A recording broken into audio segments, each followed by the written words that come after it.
Ta pesem je zate, zveličar moj in Gospod.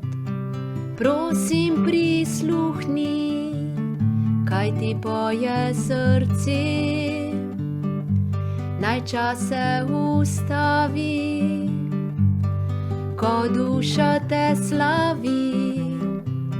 Vse, kar imam in sem, dal si mi ti. Reko življenja zame ustvaril si, prav vsako jutro daš mi svoj blagoslov. Ker ti si z mano, ničesar se ne bojim. Moja moč v tebi je, ko pred tabo klečim. Hvala ti, dragi Bog, za vsak dan, ki ga daješ mi. Hvala ti za obljubo, da stal boš z menoj. Ni noči, ki bi trajala dlje, kot določil si. Vsak nov dan mi pove, da nad vsem si leti. Ta pesem je zate, zveličar moj in Gospod. Prosim, prisluhni, kaj ti poje srce. Naj čas se ustavi, ko duša te slavi. Vse, kar imam in sem, dal si mi ti. Hvala ti, dragi Bog, za vsak dan, ki ga daješ mi. Hvala ti za obljubo, da stal boš z menoj. Ni noči, ki bi trajala dlje, kot določil si. Vsak nov dan mi pove, da nad vsem si leti. Hvala ti, dragi Bog, za vsak dan, ki ga daješ mi. Hvala ti za obljubo, da stal boš z menoj. Ni noči, ki bi trajala dlje, kot določil si. Vsak nov dan mi pove, da nad vsem si leti.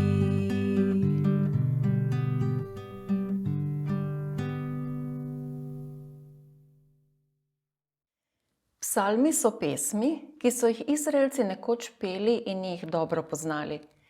Ko je Jezus na križu vzkliknil: moj Bog, zakaj si me zapustil?, je pravzaprav izgovoril začetne besede pesmi, ki jo poznamo kot Psalm 22.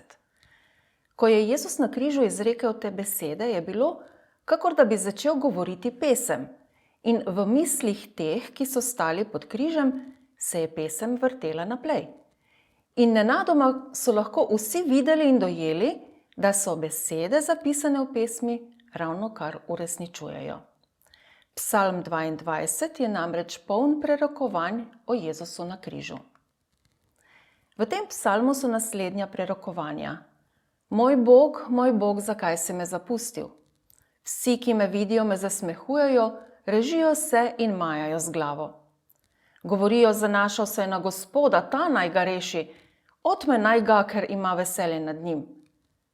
Moč moja je usahnila, da je kako črepinja, in moj jezik se prijemlje mojega neba, in v prah smrti si me položil.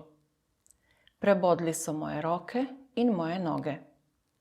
Oblačila moja delijo med seboj in za suknjo mojo mečejo kocko.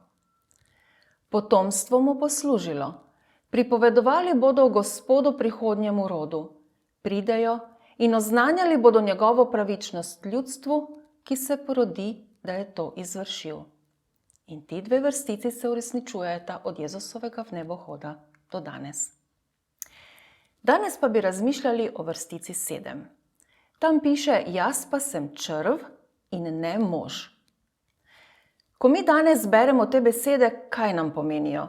Da je bil Jezus v tistem trenutku zaničevan kot ena najbolj nepomembnih živali na svetu, črv, ki ga lahko vsak pohodi, pa se mu zato ne bo niti malo žal.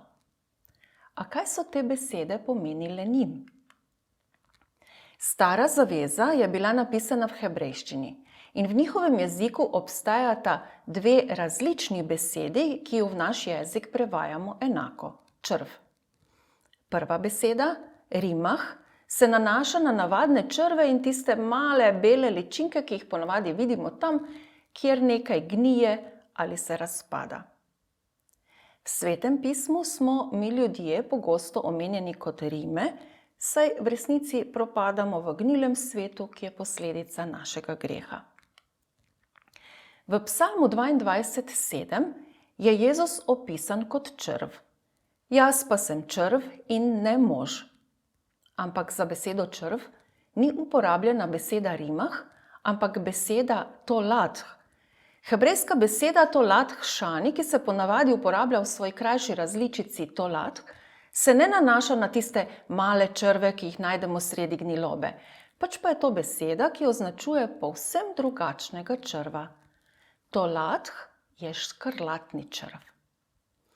Škrlatni črv z latinskim imenom Coccus ilicis je zelo posebna živalca okrogle oblike, velika je kot zrno graha in je temno rdeče barve oziroma barve krvi. Danes vemo, da to ni črv, ampak žuželka.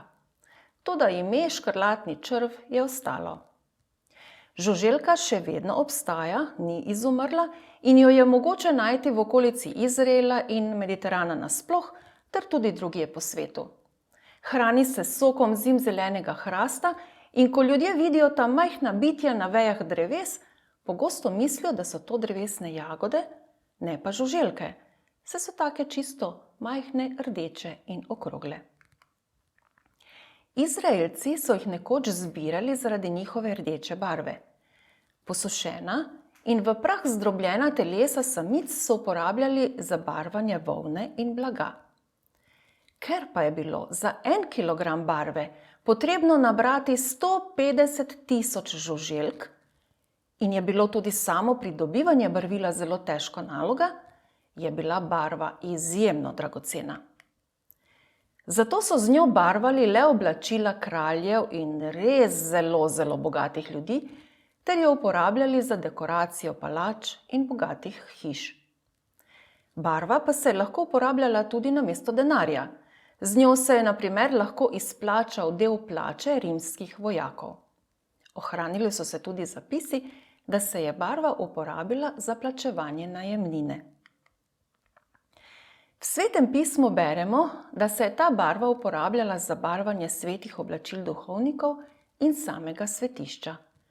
Kot primer preberimo 2. Mojzesovo 25:1 in 39:1. Prebivališče naredi iz 10 preprog, iz sukane tančice, iz višnjevega in rdečega škarlata in iz karmezina. Naredi jih z umetno vtkanimi kerubi. In iz višnjevega zagorelo rdečega blaga in karmezina so napravili lična oblačila za službo v svetišču in sveta oblačila Aronu so naredili, kakor je bil Gospod zapovedal Mojzesu. Tukaj omenjen karmezin je pravzaprav barvilo iz škrlatnega črva. Zdaj pa se osredotočimo na življenjski ciklus samice škrlatnega črva. Samica škrlatnega črva izleže potomce le enkrat v življenju. Ko nastopi ta čas, se samica povzpne na deblo drevesa, leseno ograjo ali neko palico in se pritrdi na les. Nato se površina njenega telesa spremeni v trdo temno rdečo lupino. Tako močno in trajno se drži lesa, da se lupina nikoli ne more odstraniti, ne da bi se pri tem popolnoma raztrgalo telo matere in jo tako ubilo. Ko se naredi trdna lupina, samica položi jajčeca pod svoje telo. Ko se ličinke izležejo, ostanejo skrite pod materjo. Njeno telo ščiti ličinke, ampak ne samo to, daje jim tudi hrano. Ličinke se namreč hranijo s telesom še žive matere. Po samo nekaj dneh, ko mladi črvi narastejo do točke, da so sposobni skrbeti sami zase, mati umre. Iz nje se tedaj izcedi temno rdeča tekočina, ki ne obarva samo lesa, na katerega je pritrjena, temveč obarva tudi njene otroke, kar jih varuje pred plenilci. In ostanejo rdeči do konca svojega življenja. Po 3 dneh se lupina spremeni. Glava in rep se povlečeta navznoter in zdaj lupina tvori obliko podobno srcu. Lupina postane bela in voskasta in tudi takšna je uporabna. Ljudje jo namreč postrgajo z drevesa in zdrobijo v prah, ki ga uporabljajo kot konservans za živila. Rdeča tekočina, ki pa se je izlila iz mrtve matere na les, ustvari na lesu debel, lepljiv film. Tudi ta se po 3 dneh izsuši, izgubi svojo rdečo barvo in se spremeni v bele voščene kosmiče, podobne kosmičem volne, ki padajo z drevesa na tla, kakor da bi padal sneg. Na kaj se torej nanašajo besede iz Psalma 22:7? Jaz pa sem črv in ne mož. Če se postavimo v tisti čas in tisto okolje, potem lahko predvidevamo, kako so oni takrat pod križem lahko razumeli te besede, saj so poznali življenjski cikel škrlatnega črva. In tudi mi zdaj vidimo isto. Vidimo Jezusa, ki je tako, kakor samica škrlatnega črva žrtvoval svoje življenje na lesu, da bi se njegovi otroci oprali z njegovo krvjo in bi se njihovi grehi očistili ter postali beli kakor sneg, kot piše v Izaiji 1:18. Pridite vendar in razložimo si svojo pravdo, pravi Gospod. Ako so vaši grehi kakor škrlat, bodo beli kakor sneg. Ako so rdeči kakor karmezin, bodo beli kakor volna. Tega, ki ni poznal greha, je storil zaradi nas v greh, da bi mi postali pravičnost Božja v njem, je zapisano v 2. Korinčanom 5:21. Jezus je umrl za nas, da bi mi lahko živeli skozi njega. Tukaj bi se sicer lahko končalo naše razmišljanje, ampak v življenju škrlatnega črva lahko najdemo še nekaj prispodob, ki bi jih lahko povezali z Jezusovim življenjem in smrtjo. Naprimer, Jezus kot naš zdravnik.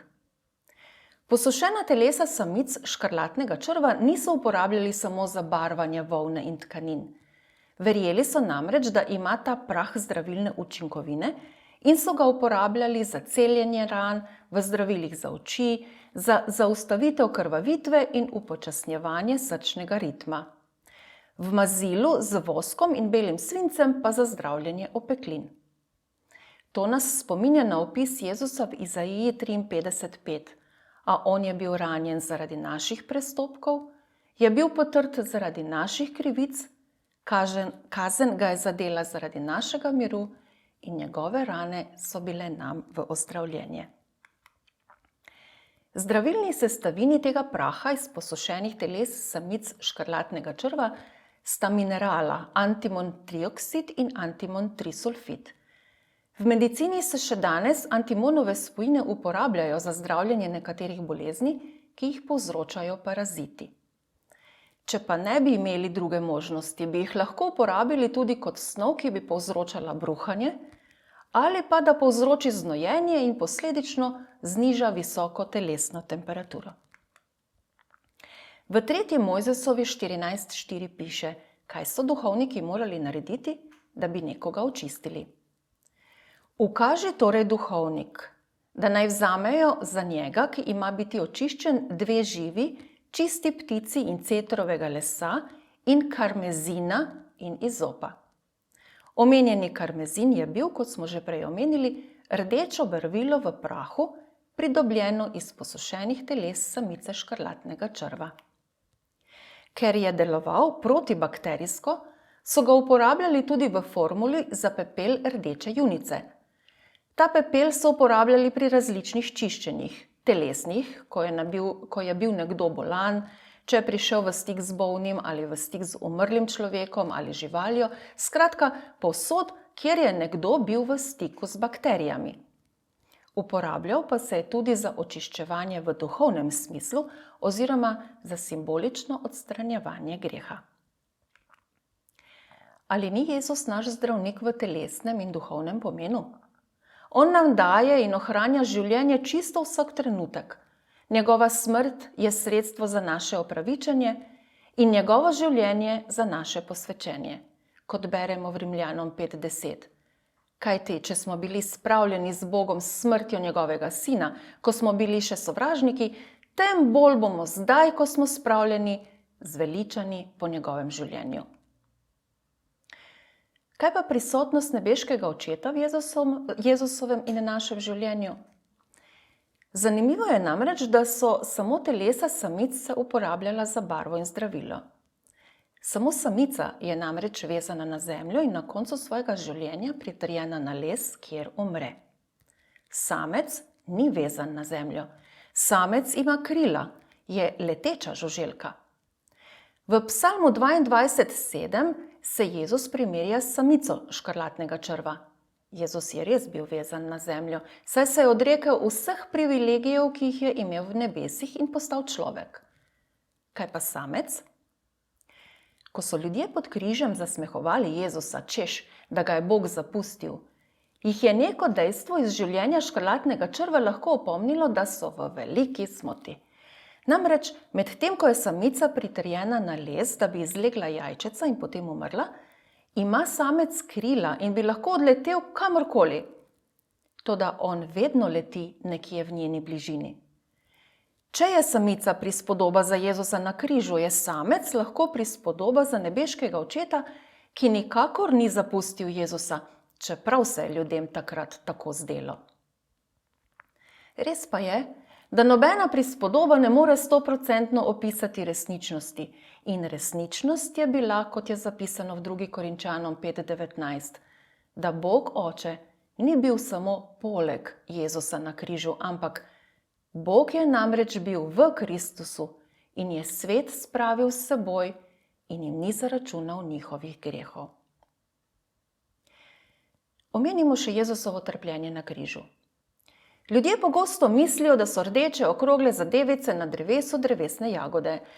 Potem pa so presenečeni in celo zgroženi, ko odkrijejo, da so to v resnici žuželke podobne črvom. To nas spominja na vrste iz Izaije 52:14. Kakor so se številni zgražali nad njim, ker je bil njegov obraz tako nečloveško iznekažen in njegova postava ni bila več podobna človeški.